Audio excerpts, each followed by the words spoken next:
Hello. This is the Smile Revolution with Princess Whale. Oh, yeah, I'm Princess Whale. It's your first time. And this is on the Princess Whale Network. We raise awareness to the healing power of a smile, genuine only. Now, guess what? It's my 100th show since last March, lockdown in New York. So I'm so grateful that I am still doing this and I'm still here with you all.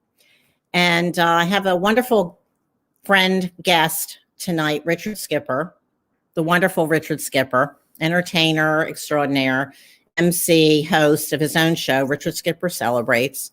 And so he'll be on a little bit. And let's see here. Well, I have a song that Roland Newsom, my husband, and I wrote this a series of smile songs. And this project started in 2005. The last time I saw my dad conscious, he gave me a big grin, and that smile changed my life for the better. And then I almost didn't make it that year, 2005. And then I was on the radio a lot in Woodstock, New York.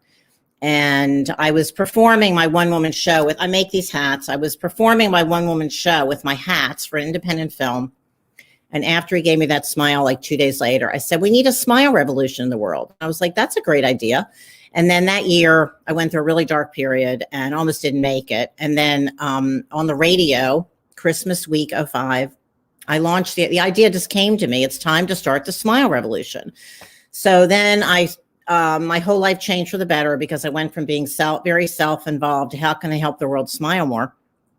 And then I started a blog when nobody had a blog. A friend of mine set me up on one. I had a radio show and with celebrity guests like Pete Seeger, the folk icon, Richie Havens, all kinds of Arlo Guthrie, you name it. I had a lot of amazing and authors. And so that was then. And then I was developing a TV show actually to promote this project, and nothing was working out. And then I started doing a one-woman show. I started writing a one-woman show and toured with that before the pandemic about being an ageless wonder. And then when the pandemic hit, I had all this research and all this material from my radio show and from the music and everything and my costumes and hats. And then Abby Scher, a friend of mine, said, why can you do an uplifting Facebook Live? I was racked with fear. It was like the first few days of the lockdown in New York. And I really was like having like major fear. And then I said, sure. Okay, Abby. Yeah, I will. And so I started doing the show. It just kind of unfolded with the Smile Revolution project. And I did one every day that week. And so here we are 100 shows later. And I'm really grateful that I kept going because actually it really helped me break the mesmerism and be able to smile. I was by myself. Well, I had my kitty cat with me, Tiggy, thank God. And then, but it really helped, especially a whole year it's helped me, but especially in lockdown when we really barely went out at all for 2 months. So, and through the whole thing, I'm interviewing people again, which I used to do on my radio show, which happened recently, thanks to Richard Skipper, who taught me how to do StreamYard, because I started with my phone and a tripod and a bracket. That was it for like months. And so it's a variety show. If you've never seen my show before, I do dance parties. I promote musicians and artists, and and also I do cooking and baking shows because I love to cook and bake. And I don't know, in my closet, people like my clothes. I have like a happy closet. So it's a variety show. But now it's like I'm doing it now Sunday nights at 7. It's my new time slot, and then other pop-ups, which and I'm new to doing YouTube, so I'm still learning how I was doing it on Facebook for like a long time. So anyway, I'm going to play. I usually sing a cappella, but tonight I feel like playing the recording, and I'll sing along with it of the first Smile Revolution song that Roland and I wrote together. And Pete Seeger, the folk icon, is actually playing the banjo, and I'll sing over, but I'm going to play it and I'll do some fun things while we're listening to it. So let's see here.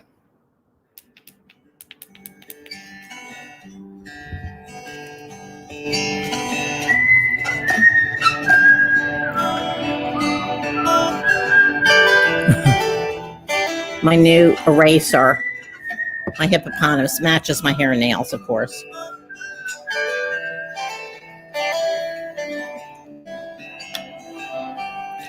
I walked into a cafe, smiled at my friends. They all smiled, and I realized I passed it on to them.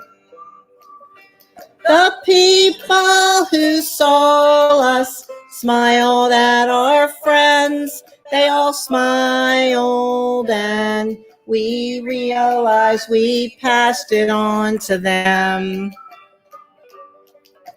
Yes, a simple smile will do, round the world and back to you. It's called the smile revolution that comes, goes round and back to you. So smile, smile, smile, a simple smile will do. Smile, smile, smile, it comes back to you.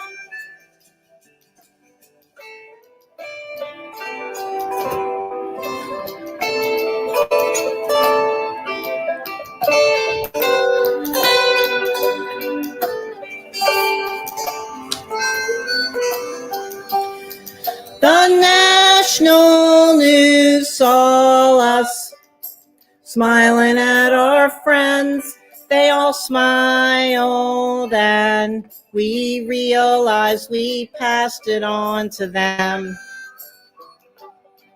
The world news saw us smiling at our friends. They all smiled, and we realized we passed it on to them.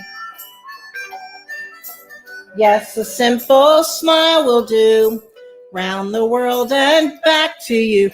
It's called the smile revolution that comes, goes round and back to you.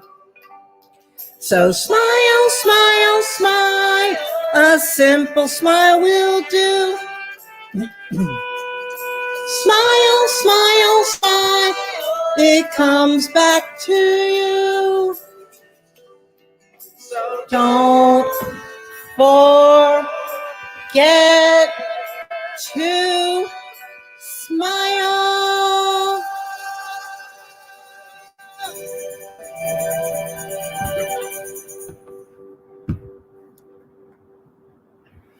I hope you enjoyed that.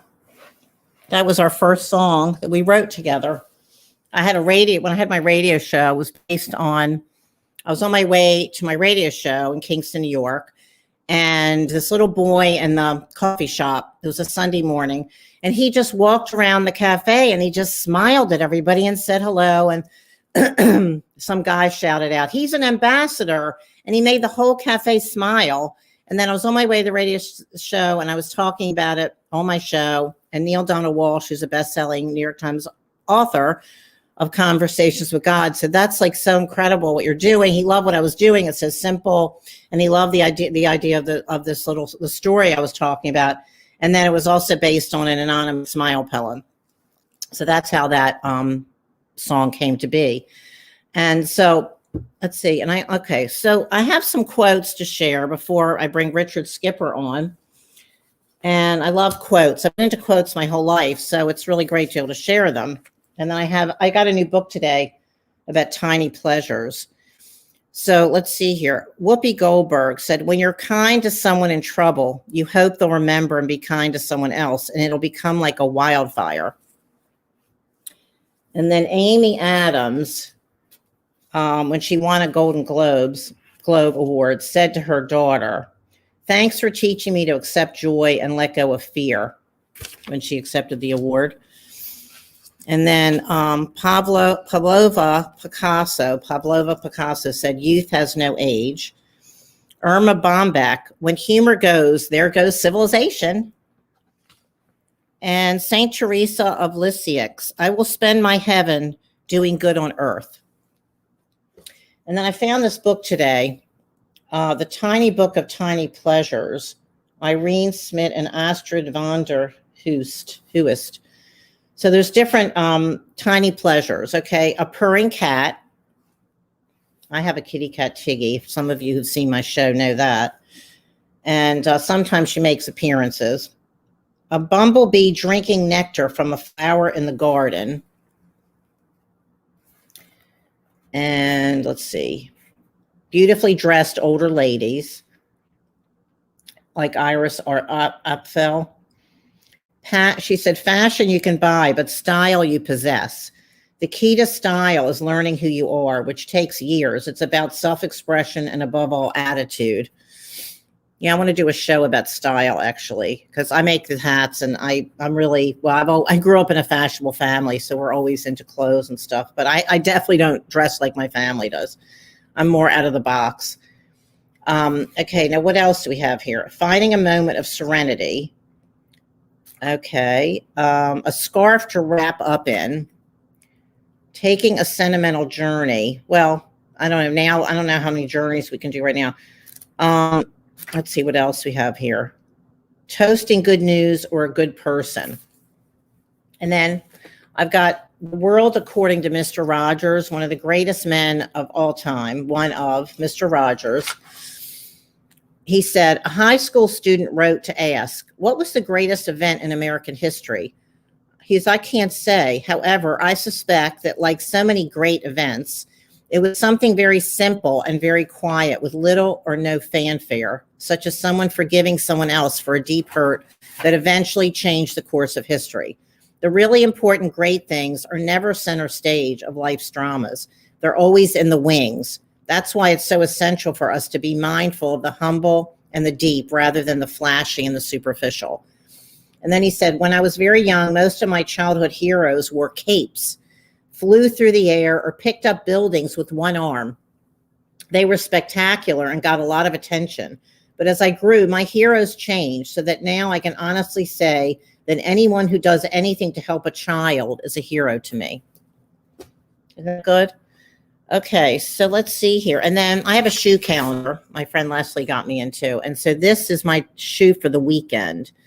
And this shoe is from the 1920s, England, striped silk pump with rhinestone embossed Louis heel. You got to see the heel, though. It's really cool. It's got rhinestones on it. Isn't that neat? And let's see what else I have here. Well, I've got a Smile mug, if anybody wants one. They're $25 in the United States, shipped to your door. There's my logo. And then it's got smile balloons. May you give and receive many smiles. On my website, princesswow.com. Put that up. Oh, we've got people commenting. Wait a minute. Hold it a second. Oh, Lorraine? Thank you, Lorraine. Lorraine came. Let's see who else is here. Congrats. Who knew 100 shows? Abby's the one who got me into this. Thanks, Abby. And then we've got, oops, okay. Gumby, yes, we must have Gumby. He makes everyone smile. And then we've got Andrea. Thanks for coming. I absolutely love your hat. Thank you. I made this actually for a show. Okay, let's see who else is here. You do not dress like the family. Great, you're always true to yourself. Simon always loved hanging out with you. Yes. I start my day every day with it. With what? Oh, with a smile. Good. Marianne. Marichal, congratulations on spreading the power of a genuine smile for your 100th show. Thank you. Okay, so let's see here. Now, what time is it? I think it's time for Richard. Oh, my friend Leslie came on. Okay, good. An absolutely amazing journey that we can all enjoy. Thank you for keeping us all smiling. Yeah, in the hardest time of our lives, it helped me to smile. And I'm glad that I've been able to help other people smile, and I'm continuing on. So let's see. I think we're bringing Richard Skipper on. Let's see. Okay, here we go. I'm here. Hello, Mindy. And look what I'm drinking out of. We got his mug, too. We got a Revolution mug. Yeah, it's a fun, colorful mug like me. I guess it's had to be colorful. And while I was waiting in the wings, I wasn't alone because I was with my very own Princess Wild doll. Right. She sits on my desk all the time, and she keeps. We both have her Mindy doll or Princess Wild. I think I don't know. Maybe she's a Princess Wild doll. And I've got another book to add to your library. When Action Follows Heart. Do you know this book? No. Oh, I'm going to get it for you. Don't write it down. I'm going to get it for you. Okay, thank you. Every day it gives you a different action to do. And today's action is yield an open parking space to the other person vying for it. Great. Yeah, that is good. I live by that motto. You know that I end every show that I do by telling everyone to go out and do something nice for somebody else without expecting anything. Right. Yeah. Rather than getting angry with that person who cut you off in the parking lot or something. And again, none of us ever know what they're going through. Their mind may be distracted. There could be 100 different things that are going on. Give them the opportunity of being the victor, the winner, and you'll feel better for it. Yeah, I like that. Yeah, that's great, Richard. Now, is there anything else on that book that you want to share with us? Well, I mean, every day it's a different. Every day it's a different. That was today's day. I live. I'll share this with everyone. I live by numerology. Today is a 3-day, if you know anything about numerology, and so I every day go to your Facebook friends list, reach out to today the third person on the list. And that's how you do it. Oh, I see. Okay. And give them a call, not a text message, not an email, not a private message. Pick up the phone and call them and say, I'm just reaching out to see how you're doing today. Right. As my dear friend, and I quote him all the time, David Friedman says, we're all in this together, but we're not in the same boat. Right. And you never know what somebody else is going through. Well, especially now. I mean, always, but especially now more than ever. No. So I have your YouTube channel and your website on the bottom there. I know you're building your YouTube. Great. I am building this. I will let everyone know. Go to Richard Skipper Celebrates on YouTube. I am literally seconds away from 800 subscribers. Great, Richard. And perhaps your followers tonight can help me get there. Wouldn't that be exciting? Yeah. I'm almost there. That's great, Richard. Yeah, I need help in that because I just only recently got into doing the YouTube with the show, just like when I started the StreamYard. Well, Mindy, let me applaud you. I know that you brought me on to celebrate me tonight, but I want to celebrate you because you also, when this pandemic hit, you didn't sit around and go, woe is me, how am I going to get through this? Now, I'm not knocking anyone who's going through that. Because right, exactly. Everyone's dealing with it in different ways. Everyone is dealing with it differently. I saw someone post on Facebook today, and he says, I can't wait until our lives are back. Well, I've got a news flash for everybody who's watching. This is your life. That doesn't mean that you have to jump up and down with joy and say, whoa-wee, I have a new day. But you never know. All of us have 24 hours. And it's what we put out into the world.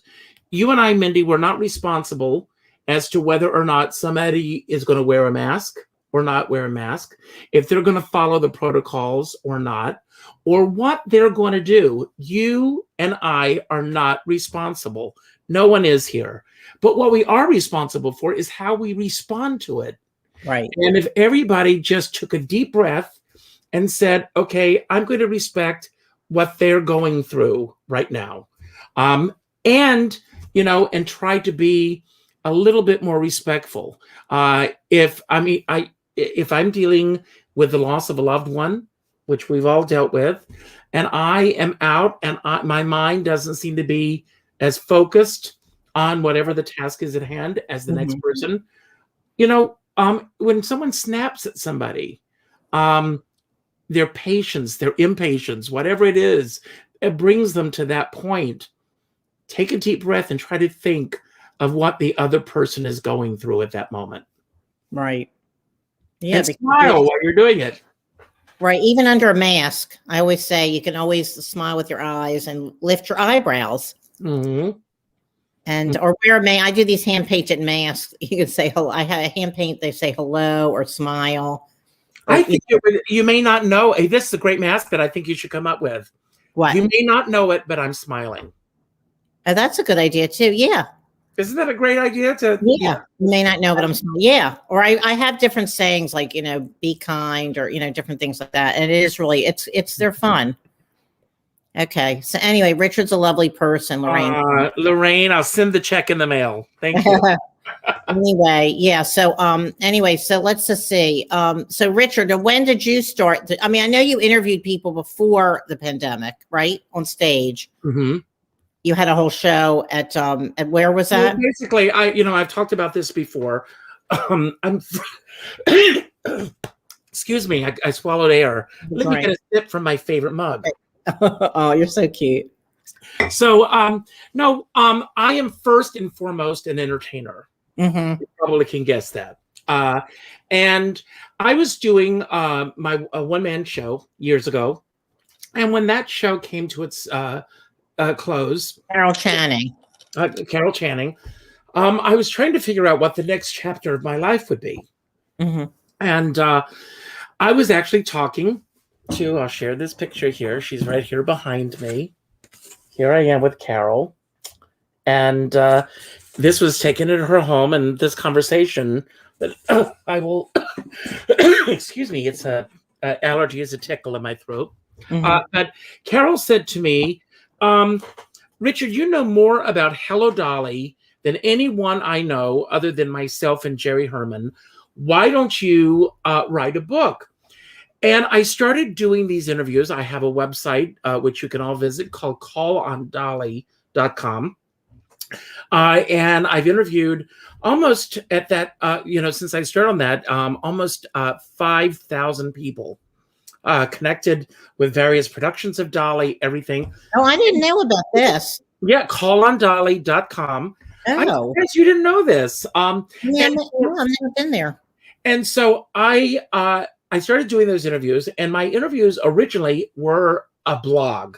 And I started writing that blog, and then I started doing other interviews and started interviewing a lot of celebrities and people. I'm interested, as you know, in a person's body of worth. Right. What makes them, just because someone is famous, just because someone has a lot of money, just because someone has achieved worthwhile things in their life, doesn't mean necessarily that is what defines who these people are. To me, it's the person's body of worth. What do they bring to the table? How do they get from point A to point B and beyond? And I'm really interested in the process. I'm interested in knowing what they were like as a 5-year-old. I'm interested in how they made the move from whatever hometown they grew up in, right, to whatever big city they eventually came to, right, if they didn't grow up in New York or Los Angeles. And the mentors that they met along the way. And no matter who you are, the biggest name in show business is not where they are because of just sheer talent and everything. Many times it's the people and the circumstances that they met along the way that got them to where they want to go. So I'm interested in that process. And so I'm writing these blogs, and I'm doing that. And Marianne says she loves a good backstory. Absolutely. But that backstory is very much a part of their front story. And most people, if you've got a major celebrity, name one of your favorite celebrities now, Mindy, and I'll give you an example of what I'm talking about. Well, Fred Rogers. Fred Rogers, who unfortunately is no longer with us, physically, that is. Right, yeah. But if I had the chance to interview Fred Rogers, most interviewers who would sit down to interview Mr. Rogers would ask him how he, about working with this person and this circumstance and this circumstance. And very few people know about his childhood. Very few people know how he got to PBS. How did this persona begin? All of those things are the things that I'm interested in. I'm not interested in gossip. I'm not interested in salacious backstories. And that's not to knock those people that do. Right. I want to be respectful of everybody. There's room for everybody and what they bring to the table. But I'm interested in what makes that person tick. And so I started doing these interviews. And then interestingly enough, I'll show you this as well. On my desk, I keep my intentions for the year. Okay. And I write my intentions on New Year's Eve day every Mhm. year. I take the previous ones out, I burn them in the fireplace, and I've got my intentions for the new year. 2020, I went into the year with the idea that I wanted to start a podcast. That was one of my goals for the year. And then one of my dear friends, entertainers, is Leslie Ann Warren. And by Mhm. the way, tomorrow is the anniversary of Cinderella appearing on television for the first time Oh, with, wow. with Leslie Ann Warren. And I remember that day as a kid. But I read that Leslie was going to be coming to New York to do what is my favorite night in the theater. It's called Broadway Backwards. It's where men sing songs written for women and vice versa. And I read that Leslie Ann Warren was coming to New York to do this. So I reached out to her and I said, would you be interested in being my first guest on my podcast? And she said, Richard, I would love to. And that was on March 3rd of last year. Wait a minute. Now, this was online? This No, was that was in person. Yes, it was it was just a podcast. Oh, just a podcast. Okay. So you were starting. Okay. Got it. Okay. So I interviewed her, and then, what I really wanted is what you and I have right now. I want to be able to look into your eyes. I'd like to be able to talk to you, Right. see this. And unfortunately, Facebook was not set up for this type of a platform. Right. So I kept fooling around with how to do a live podcast that would stream live. And it was one problem after the next. And then I heard about this platform called Be Live for anyone who's watching out there. And this is my own personal endorsement. What I'm saying may not work for you, but Be Live is the same kind of platform that we have right now. But I haven't heard about that. But the logging on and getting people on and everything, every person that I was interviewing was going, well, I'm having trouble logging on. And I said, there has to be an easier way. And then one night I was watching my dear friend, Michael Walters. If you don't know him, check him out. You should have him on the show. He does Dame Edna. And so I love Dame Edna. Oh, well, you'll love Michael Walters because he is the closest thing to Barry Humphries that you will ever see. And he's brilliant. Okay. Oh. So I was watching his show and it was clear. It was great. It was all the things that I wanted my show to be. And I reached out to him and he was doing not an interview show, but a live show where he was performing and responding to comments and everything. Right. And so I reached out to him and he told me about StreamYard and I was already on Be Live. But what was happening is by this time, the pandemic is here and everything is shutting down. Right. And I will say this, Be Live was very gracious with me in terms of canceling my contract with them, switching over to StreamYard. Okay. And I have been with StreamYard ever since, and I am ecstatic with it. And I just surpassed 153 interviews. And like I said, March 3rd will be a year since I started this platform. Oh, you started. Oh, okay. Okay, great. Now I didn't realize all that. Okay. So you were starting this before the pandemic hit. Yes. Yes. Okay. Yeah. That was one of my goals for the year. I mean, I've done interviews on stage. Right. I know.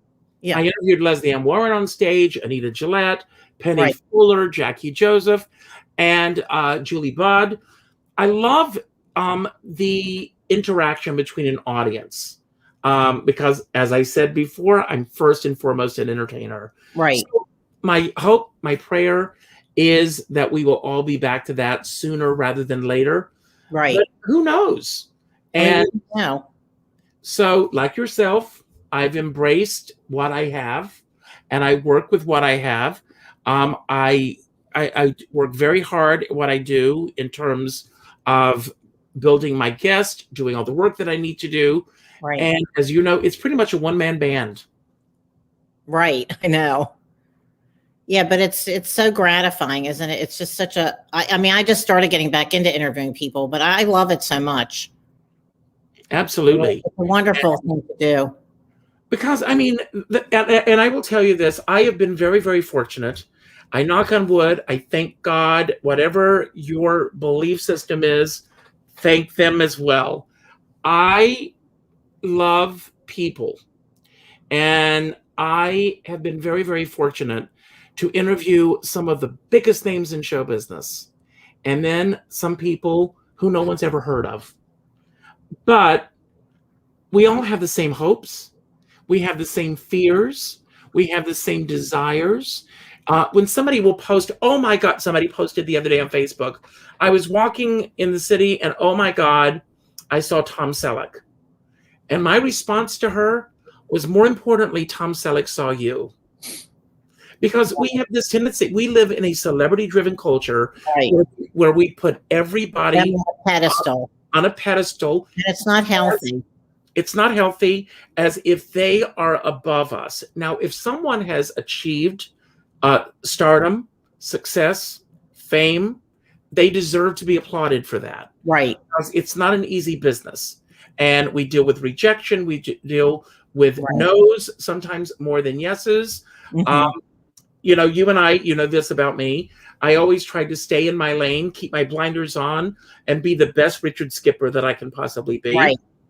But there are constant reminders around us. This person's doing that. This person's doing this. This right. is Right. I go through the same thing.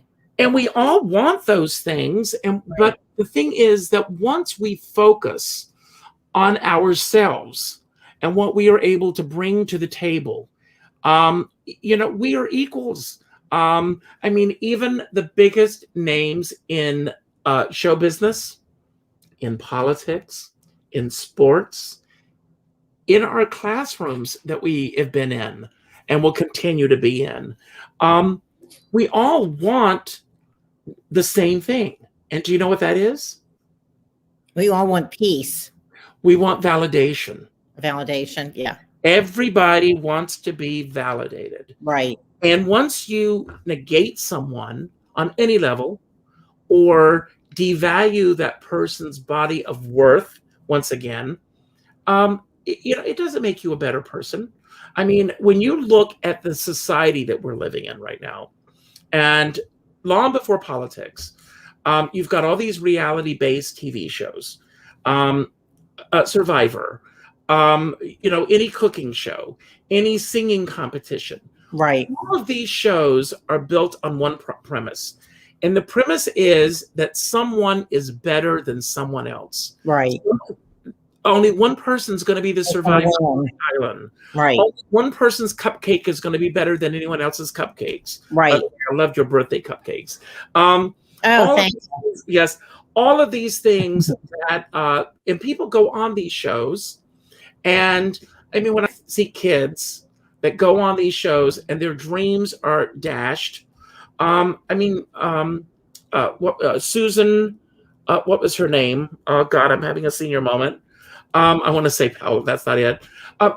Someone fill me in. Susan, who went on, I know you're talking about the one who was like really dowdy and by most standards, by most standards, yeah. She opened her mouth to sing, and the most glorious voice came out, and all of a sudden, people saw beyond that look.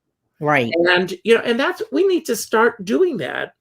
You know, we need to stop, you know, basing someone on what they're wearing, the house they live in, the car they drive.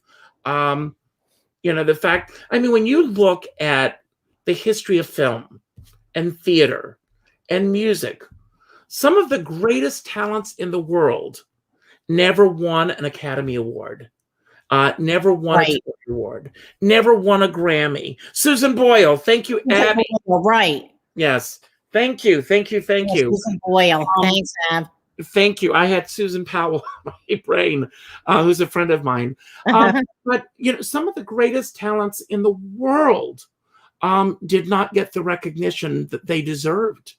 And some people have gotten their recognition, unfortunately, after they've passed. Which happens a lot. You know, I see on Facebook all the time, I see on social media, when somebody dies that's a part of our community or everything, everyone jumps on Facebook to talk about how wonderful they are. But how wonderful would it be if, I mean, you know, I turned 60 last week, and thank you all that reached out to me. Happy Um, special it, day. it We was a non-stop day of being patted on the back and being told that I mattered in people's lives and everything. It was wonderful. And as Mhm. you know, I every morning I pick someone from my friends list and I give a shout out to them on Facebook, and not on their birthdays. Um, but imagine all these people that were screaming, you know, oh my God, they're gone and they were so wonderful and they did this and they did this and they did this. Why don't we do that when they're still here? Mhm. We need to. You know, Oprah, I heard Oprah talking like that too. She spoke about that too. and it's very it's an unfortunate part of our reality, because so many of us, I know this, you know, it's like a spiritual thing that has always been in the back of my mind, even since I was a kid. When I was in the 6th grade, my best friend, David Watts, was crossing the road and he was hit by a truck and was killed. Mm. And I realized at that point that it wasn't just old people that died, you Yeah. know, because my thought process at that time. And it really stayed with me for a long, long time. And there's another story. I had a friend who took care of a man who was an artist, and he went to his home, and he was doing all this incredible work. And when this artist friend that he was taking care of died, my friend says, you need to come to his home and you need to see what he has created. So I went to this guy's apartment, and there was water in the bathtub. He had a heart attack. He Mm. was prepping, he was getting ready to take a bath. He had an electric can opener. This was 100 years ago.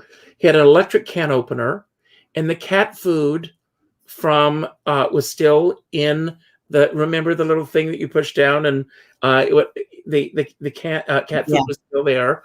On the sofa, newspapers, bills, and everything that he was actually going through when he had this heart attack. Mm.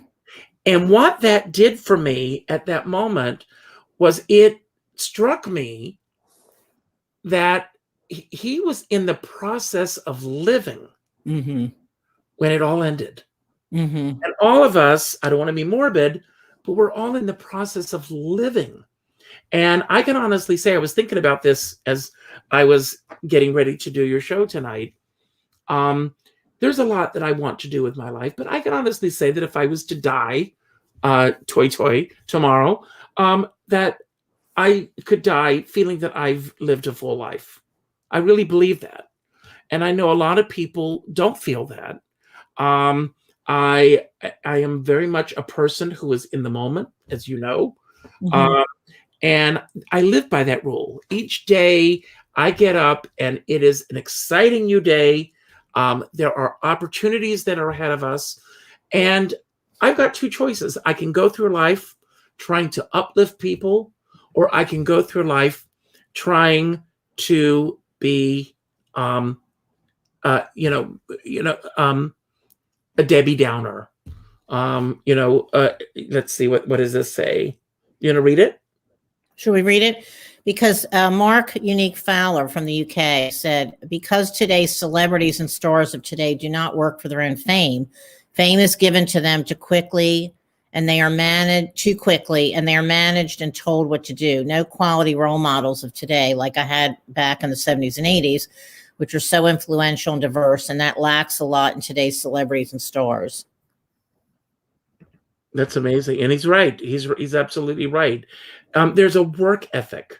I left home when I was 18 years old. I came to New York to be an actor, with $500 in my pocket, and it wasn't easy.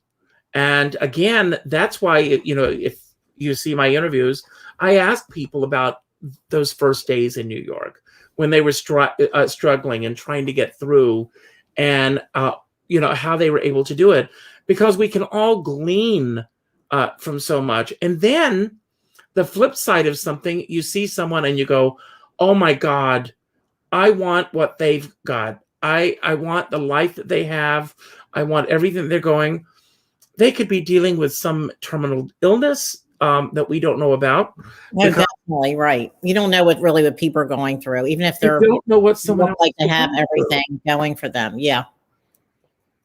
And so, and you live this, Mindy. You are out there encouraging people to smile and do good and everything. And there, I've seen Facebook Lives where people go on and talk about how miserable they are and how they can't wait for their lives to come back and all those things. And again, really? Oh, I haven't seen anything like that. If that's what they're feeling and they're going through at any given moment, my heart goes out to them. Wow. But for some people, it's easier to whine than to get up and have a glass of wine and do something about it. Yeah, I didn't know that there were Facebook Lives like that. No, I've seen a few of them. Okay. Yes. Well, that's it. There's so many people doing shows now, but as you say, a lot of them aren't very good. But I don't know. I mean, it's hard to keep up with everything that's going on these days. And you can't. You can't. There's just so many. There's a lot of people doing shows, but I don't know. It seems like we don't know. I don't know. You always say there's some that you've seen that are terrible. No, I've never said that. I've never said that. Okay, I'm taking that back. No, I have, because I've said there's some that are better and there's some that are worse, but I've never said that. Okay, cool. All right, I'm sorry. I'm putting words in your mouth. No. I truly don't like to, if I don't like something, and this, Mindy, this is not lip service.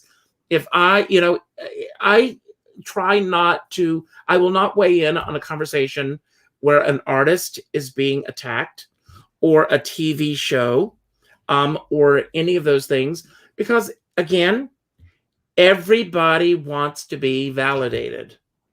Right. I remember when I was in the 4th grade and I was invited to a birthday party. And I didn't get invited to birthday parties when I was in school. Now I am the party. Right. But it was this girl that I went to school with, and she was very popular. And I got invited to this party, and I was the happiest kid on the planet. And I was in the bathroom, and I heard her mom say to another parent, well, we invited his sister. We had to invite him. And I felt crushed because I wasn't invited because they wanted me to be at the party. I was invited to the party because they felt obligated to have me there.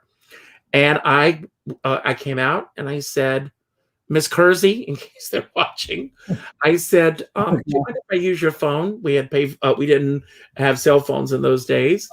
And I called my dad and I said, I'm not feeling well. Can you come and get me? And he said, I'll be there as soon as I can. And I went home because I felt this was not the place that I needed to be. Right. And there are places where we don't need to be. Go to the places where they do want you. Right. Everybody here wants to be wanted. And everybody here should be wanted. And you're wanted. Otherwise, these people would not be spending a Sunday evening sitting down chatting with you. Neither would I. Right. Thank you. No, it's true. It's true. Right. Well, I've been kind of controversial. I always say this, but it hasn't been easy being me in my life. And I know it hasn't been easy for you either. I mean, nobody's life is really idyllic or anything. Well, let me ask you a question. I want to turn the tables on you. What is the most controversial thing that you feel that you've ever done? Oh, well, just being super colorful. Like, in the 90s in New York City, I was wearing rainbow colors head to toe. Everybody was wearing black. I mean, you know this, I'm sure, and I've said it on the air too. If anybody's watched my show, I've said this before. I was wearing turquoise wigs, lavender wigs. I was wearing all these colorful wigs, and I was wearing bright rainbow colors head to toe. And it's like you could see me a miles away in the city. Well, I mean, in New York, you can do anything. But I mean, some people I knew thought I was completely insane. because everybody was in black, but even like, other people I knew, I mean, it's just, I've always been very out of the box person, even growing up. I mean, I was always just, very different. I didn't like to conform. I mean, there were times when I conformed to like regular, I mean, I can wear regular clothes too, or conservative clothes when I need to, but I feel the most me when I'm like just being really creative the way I dress, and people say I'm a walking piece of art. And that makes me the most happy. I just feel normal like this. But when, Mindy, in all honesty, you're a walking piece of art even without the accoutrements. Thank you. No, it's true. I mean, we all are. And Mark says, do you think it's easier being gay and being accepted for people today in this decade? I don't know why he would ask me that question. Well, he said, I came out in the 80s. I was thrown out by my parents, and that's a long story. Well, Mark, first of all, I'm sorry that you had that experience. It's sad to me that your parents, I will say something that I don't know what your relationship is with your parents now. My hope is that you have a good relationship, if not a great relationship with your parents, and that they are around. That's my hope for you. And feel free to reach out to me anytime, Mark. Friend me on Facebook. We'll stay in touch. But I grew up in South Carolina. I left home when I was 18 years old. That was in 1979. And this might come as a big surprise to everyone. I did not know that I was gay. That development came much later. I was in my 20s. And when you're coming out in New York was an easier experience than I would have had if I had stayed in South Carolina, where I'm from, obviously. The people that I worked for a company called Tiger Temps. And this company was owned and operated by a gay couple and a woman who was lesbian. They were partners in this. Every single person in that company was gay. And for me to go to work and to feel that I didn't need to hide in the shadows, that I didn't need to try to be something that I wasn't, all of those things, it was easy for me. So when I hear these stories about parents who have thrown their kids out and everything, the one thing is not to condemn the parents, because they are operating from a point of fear. Right. They are operating from what they've been to believe. That's not to say that I'm excusing it, because it's never excusable. But when someone will throw their own child out into the world, that speaks more about them than it does about you. Definitely. And Jane Fonda once said, there needs to be a statute of limitations on how long we hold on to the anger that we hold with our parents. I did not come from a loving household. My mom was very cold with me growing up. My father was an alcoholic, and all of his rage was taken out on me, physically and verbally, for 18 years of my life until I left home. So when I came to New York, not only was I running towards something, because my dreams were bigger than me, but I was also running away from something. But when I say these things now, I don't say these things because I'm looking for sympathy or empathy or pity or any of those things. My parents are the circumstances of their lives up to that point. Right. My father and I never did work out the issues that we had, which I regret. But I also don't let it define who I am today. Right. And I've moved on. So anyone, who is going through whatever experience you're going through, as I said at the beginning of my show, is to be validated. He's got a comment. Do you want to bring? Yeah. Okay. Yeah. He said, I chose to push my parents out of my life. My father beat me up and strangled me and did not accept my sexuality. To save myself and get on with my life. I have disconnected with my family and have not seen them or spoken to them for 13 years. I feel much happier for that, and I'm a stronger person. Thank you, Richard. Yeah. Well, I'm sorry that you have gone through this Back. experience. I can't even I can't even pretend to understand the pain that you've gone through. I was always my own entity, and when I left home, I went back to my hometown. I mean, Mindy knows I performed.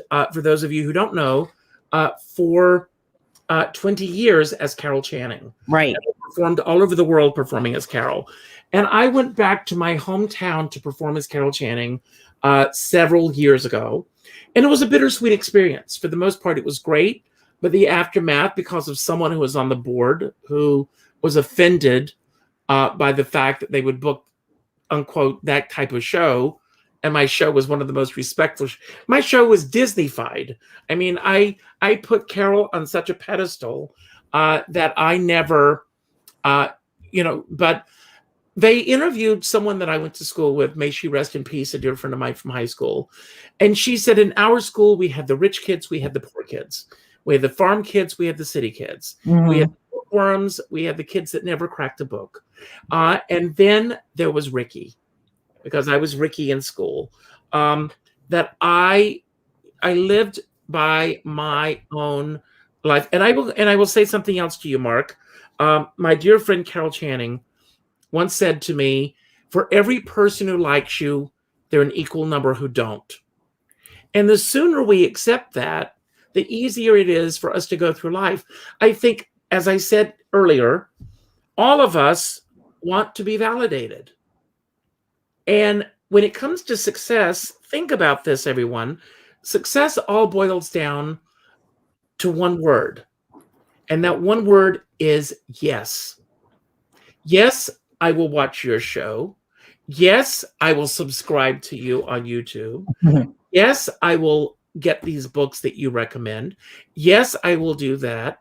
And when we get that word no, that's put in front of us, and a lot of times people say no based out of ignorance, out of laziness, and out of fear.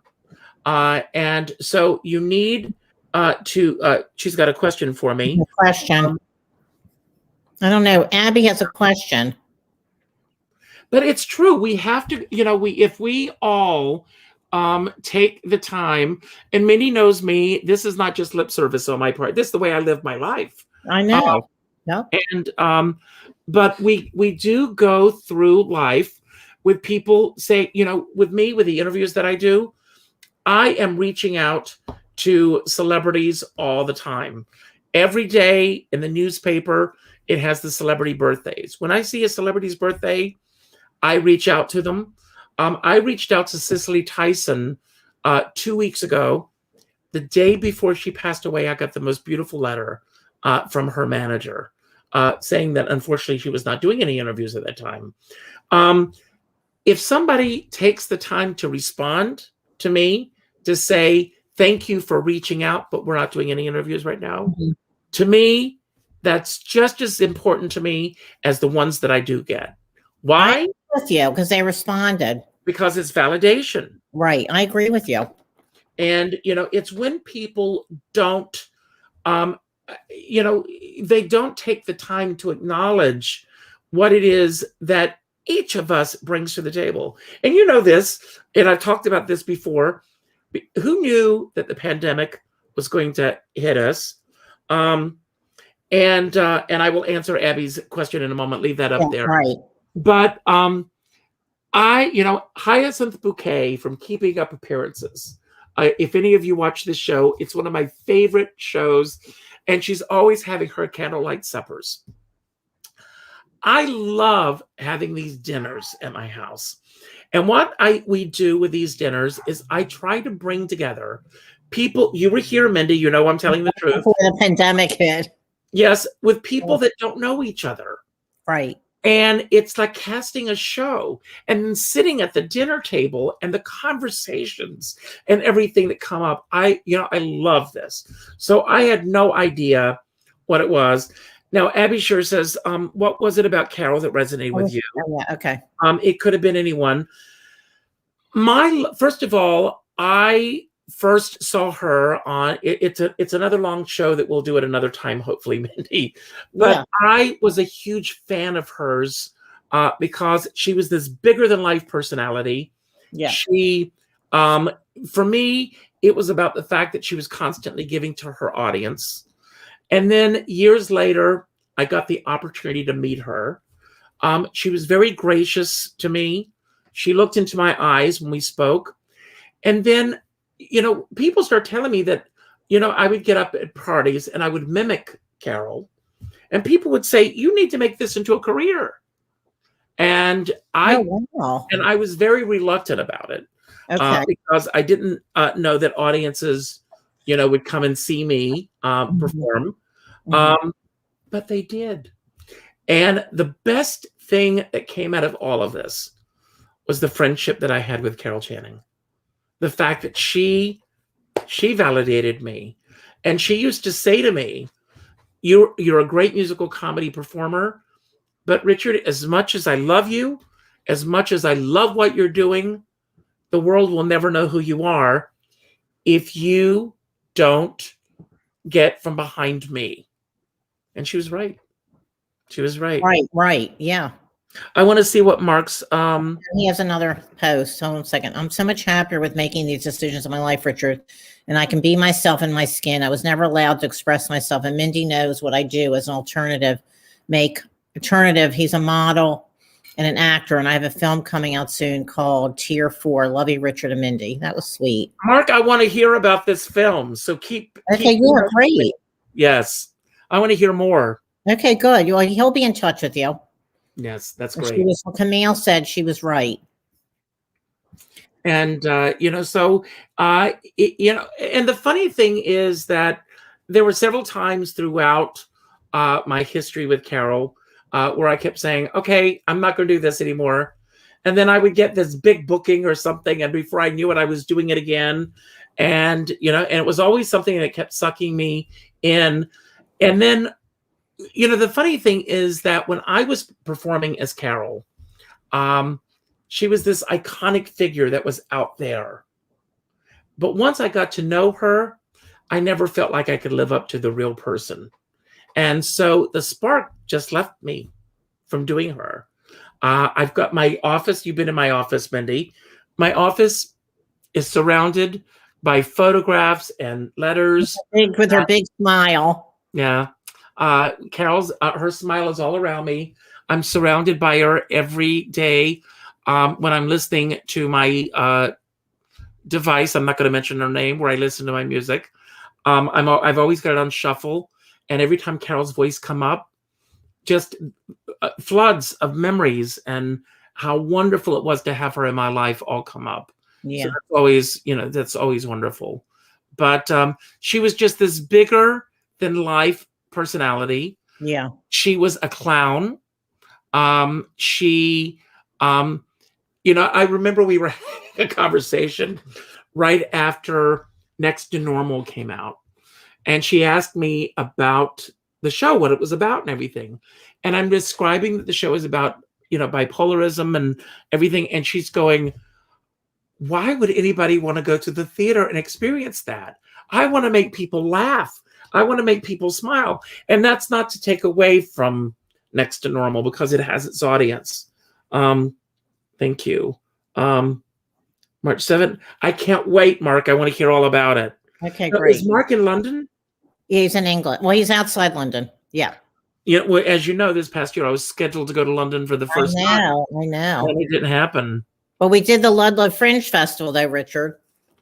Yes, you were my host, my host for my Ludlow with Valerie David. She did her show. I did mine virtually. And Valerie's here as well. We did go to England virtually.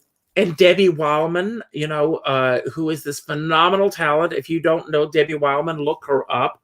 That'll put a smile on your face. So, Mindy, let me ask you this. What are the things that make you smile? Doing the show, wearing my colorful clothes, my hats.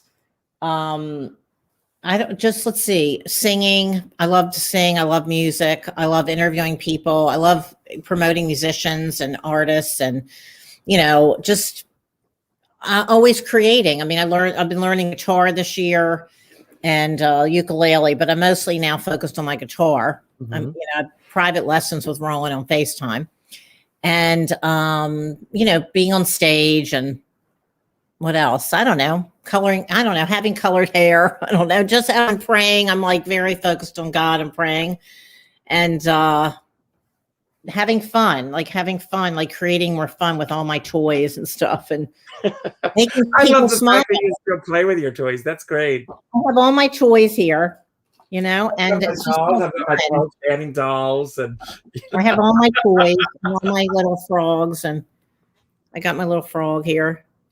Anyway, but we've got around. It's like a little bit over an hour. I mean, we could talk for hours, but I don't like to keep people on the show, too long. Well, this is probably my longest show. But this is my 100th show. I'm very winded, so I apologize. No, it's fine. We're at like a little bit of like an hour and a minute so far. So we're making the show, and Lorraine says she loves my toys.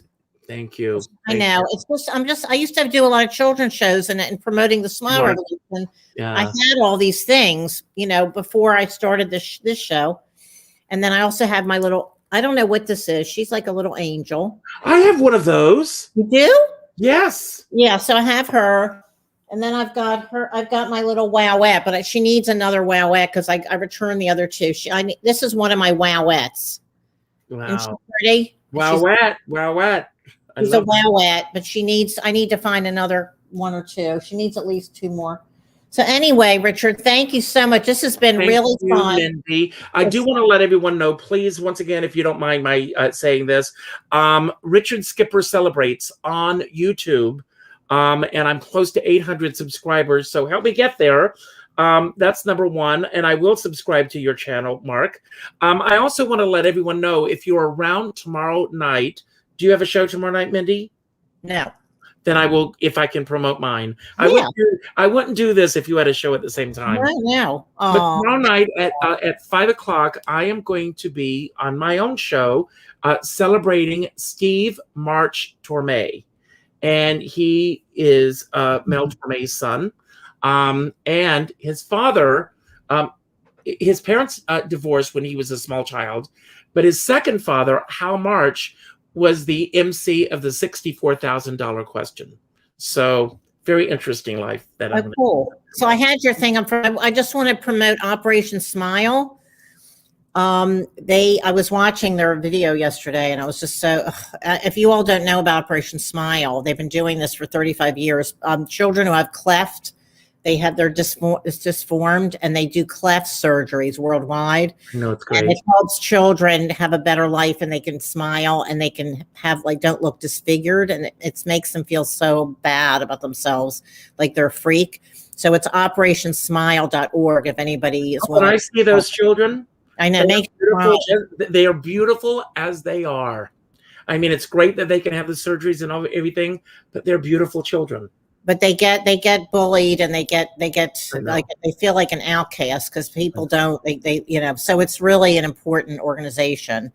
And I'm just going to share my website really quick, princesswell.com, where you can buy a smile mug or a t-shirt, and subscribing to my channel. I have t-shirts, I got CDs. Richard has one of my CDs. This is my CD. If anybody's interested, that's Roland and I. And my prince, I need people to subscribe to my channel too. It's Princess Wow Network, if you type that in, or the Princess of Wow is the YouTube channel. So anyway, and I'll put Richard's back on now. Richard Skipper Celebrates on YouTube and richardskipper.com. Anyway, Richard, thank you so much for I love you. Coming on to being my guest tonight on my 100th show. I thought you were the perfect person to celebrate with me. Well, I'm closer to 100 than most. You're funny. That's true. Okay. Well, anyway, we're all ageless and eternal. We're all ageless wonders. Right. That's right. I have a whole other show about that. Yes. I think I'm going to be bringing back too at some point. And anyway, I want to thank. I'm going to take you off, and I'm just going to wrap up my show. Thank you. I love you. Have a good night. And thank you so much for being on the show. It was wonderful, and you were great. Everybody loved you. Thank you. Okay, here we go. I'll talk to you tomorrow. Okay. You too. Love you. Bye. Anyway, thank you so much for coming for my 100th show celebration. And I'm just really grateful for all my friends who've been loyal audience and who have supported me this last year and contributed in different ways, whether it was financial or just with testimonies and telling me how this helped them smile this year. And Lori Towers and John Piatera from New Masses Media, who have been such a big help to me, and Richard Skipper helping me learn how to do StreamYard, and Tonya Casper for creating Solo Mastermind Group, which has been such a big help the last year, and Valerie David for introducing me Ludlow Fringe Festival, which I did with Richard Skipper hosting last August. And I want to just thank everybody who's been watching or just watches sometimes. I love you all very much, and I'm really grateful to be able to keep doing this. And thanks, Mark. Thank you so much. And anyway, I like that what Lorraine said. It's like a romper room for adults. You need a magic mirror. I guess I do. I don't know how to get one, but anyway, thanks, Lorraine. Anyway, thanks so much. And I'm here for Sunday nights at 7 p.m. Eastern time, 4 p.m. Pacific, and in the UK it's probably midnight. And on replay. And please subscribe to my channel. Princess Wow. It's the Princess of Wow is the link, or the Princess Wow Network. Anyway, I love you all. Have a great week, and focus on the good, because there's always good going on, and that'll help you smile. Love you. Bye.